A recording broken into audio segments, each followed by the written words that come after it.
name is Jason, I'm from Easy Access. I'm the installations manager and we provide disabled adaptations equipment throughout the whole of the UK. We've been doing ramps for such a long time now and we decided that we were getting asked for handrails. So we didn't have a handrail product. We did what everybody else did. We got scaffolding products and we bent them into shape. When we were developing the product, we decided very, very quickly that we didn't want to have air tools. We didn't want to have, air lines running up people's gardens. It's not very safe, from a health and safety aspect. You would have trailing air lines across public footpaths.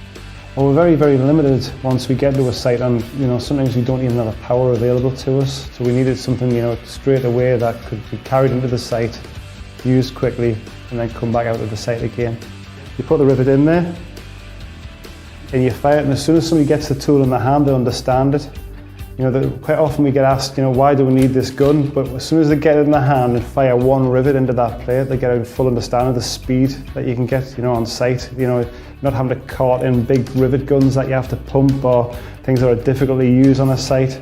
No air tools needed. You just have this, and it'll go all week. We actually did try a few other types of gun that were out there, and nothing could fire these monobolt rivets. We need something that could just, one pull of the trigger and it fired the rivet really well. And that's what this does. Nothing else that we've tried has been able to do that.